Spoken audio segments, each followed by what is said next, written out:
supra-spirituel, tout est ça, qui dit regardez, c'est moi. Non, tout simplement, l'homme s'est trouvé dans son bon sens.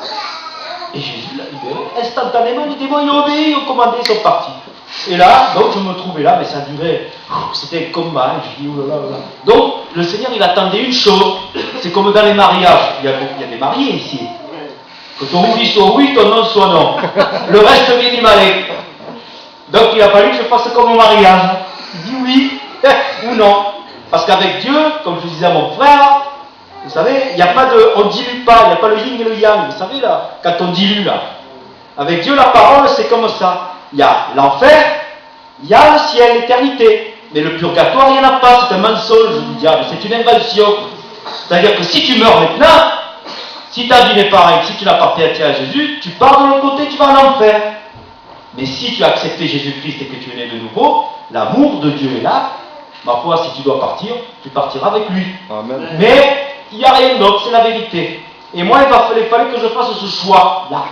C'est oui ou c'est non. Parce qu'au bout d'un moment, il en avait marre de me raconter la parole que je ne comprenais rien. Alors il s'est dit, bon, maintenant il va falloir que tu dises. Et moi, il a dit, vas-y, que je luttais, que, vous savez, on se bat peu avec Dieu comme ça. Mais je ne connais pas Dieu, mais et surtout, heureusement, il ne va pas parler du Père, hein, alors là. Et puis d'un coup, je me suis retrouvé lié, véritablement, comme ça, lié. Il a fallu qu'une force, c'est la force de Dieu, c'est la puissance de Dieu. Il a fallu qu'il me tourne la tête comme une main qui me tourne la tête, et j'ai vu véritablement, écoutez bien ce que j'ai vu, de mes propres yeux de chair, j'ai vu dans la glace s'ouvrir, je me suis vu transformer, je me suis vu partir en enfer. Je descendais dans un couloir, dans un trou noir, je descendais, et il y avait des tourments en bas, c'était terrible, terrible, c'était terrible.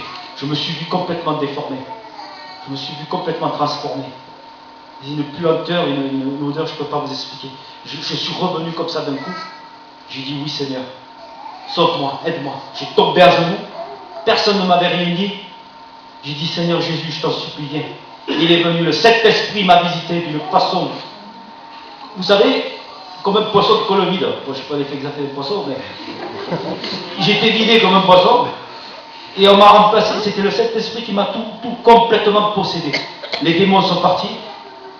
Il y a eu des choses, des manifestations évidemment, hein, mais ça s'est fait instantanément. Il n'y a pas eu de tout ce que vous voulez. Après, il y a eu la restauration, ça c'est une autre chose. La guérison, ça a duré 20 ans, ça dure encore. Vous savez, je ne suis pas supra-parfait, bien sûr, loin de là. Je fais des erreurs comme tout le monde. Je ne dis pas que je suis là, vous savez, à la sainteté absolue. Non. Je suis un homme, c'est tout. Et je me repens quand il faut me repentir. Par contre, j'aime le Seigneur de tout mon cœur. Et tout ce que je désire, c'est de faire sa volonté, de l'obéir humblement et de m'occuper de ma famille comme il me l'a demandé. Je suis passé dans diverses épreuves, mais vraiment le Seigneur nous amène à comprendre des choses. Et je crois que plus qu'on vieillit, plus on apprend la sagesse. Hein. C'est vrai. Plus on se pose, plus on est calme. Et plus on n'a plus envie de, vous savez, les titres, c'est pas important. Comme il disait Ismaël, les titres, c'est pas bien important. Remarquez Judas. Vous savez, hein, le ministère, ici, on les met sur les piédestals. Moi, c'est Jésus que je vais voir, hein, c'est pas un homme. Par contre, je vais voir le Saint-Esprit au travers d'un homme, hein, d'un frère. Ça, c'est clair. J'ai envie de recevoir. Et de ce fait, non, là, dans cette pièce, alors là, il a glissé une chose, hein, c'était ça, quoi. Et là, d'un coup, il y avait un silence, et puis je suis tombé à genoux, je pleurais, j'étais conviction de péché. Moi qui pleurais jamais, parce que c'est une larme, rien du tout. Pleurer, c'était pour les filles. Et conviction de péché, je pleurais, je me vidais, débordais. La gloire de Dieu était là, Amen. Comme une épée qui me traversait. Quelqu'un qui rentrait dans moi et que tout mon corps entier, atomes, cellules, tout entièrement était rempli de l'amour de Dieu. Et je ne pouvais pas l'expliquer. Je me sentais aimé. J'avais compris qui est le Père. J'avais compris qui était le Saint-Esprit. J'avais compris qui était Jésus. J'avais compris qui étaient les anges. J'avais compris qui était le ciel. J'avais tout compris d'un coup et d'instant. Tout compris. J'avais tout compris, tout saisi. J'ai eu la révélation. Et mes frères et mes sœurs, il nous faut la révélation. Amen. Sans la révélation, on ne peut pas connaître Jésus-Christ notre Seigneur.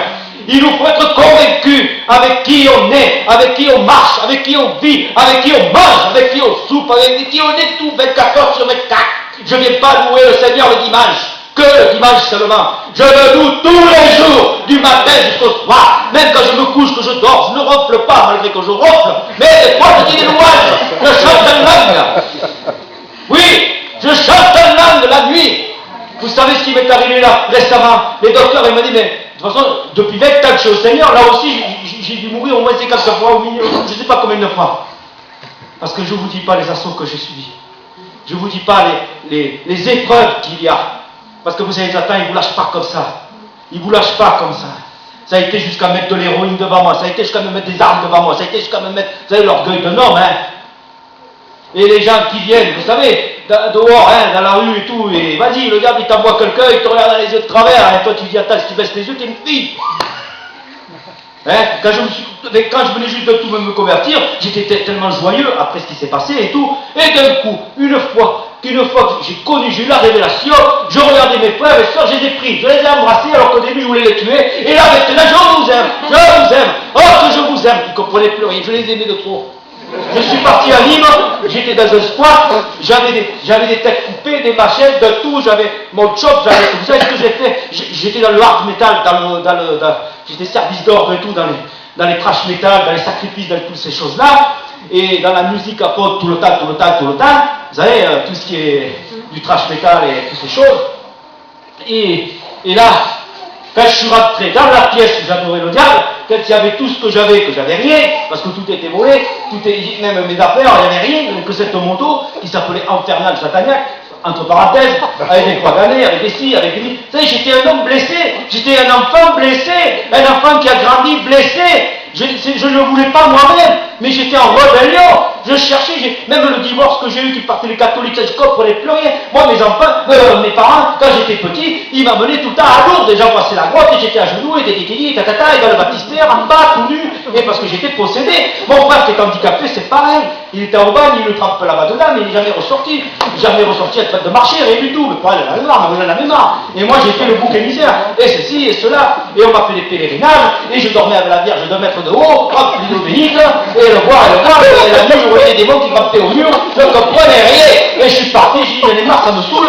Et puis voilà, si c'est ça la religion, si c'est ça Dieu, je ne comprends rien. Je vais dans la rue, et puis point barre, je prends le fusil à pompe, et je vais braquer, le faire ci, le faire ni. Bon, et Dieu m'a remis à l'endroit. Vous vous rappelez le bon sens. Vous voyez le bon sens? Véritablement, c'est la vérité, le bon sens. Je ne supportais pas de parler avec quelqu'un. J'étais toujours dans les bars, j'étais toujours à la bière, toujours à l'alcool, j'étais défoncé du matin jusqu'au soir, vous vous rendez compte? Défoncé. Depuis l'âge de 13 ans, j'étais alcoolique.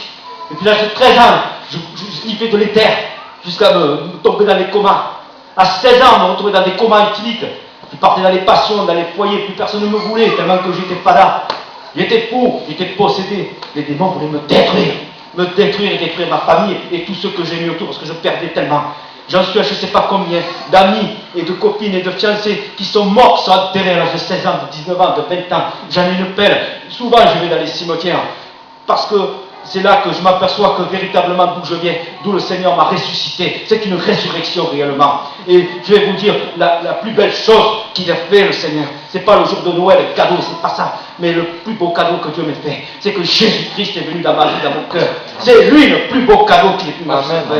Moi, je suis incapable d'aimer. Je suis incapable de faire le bien. Je ne sais même pas ce que c'est que faire le bien. Qu'est-ce que c'est faire le bien? Je ne sais rien. Je sais faire que le mal. Le mal, c'est facile de faire le mal.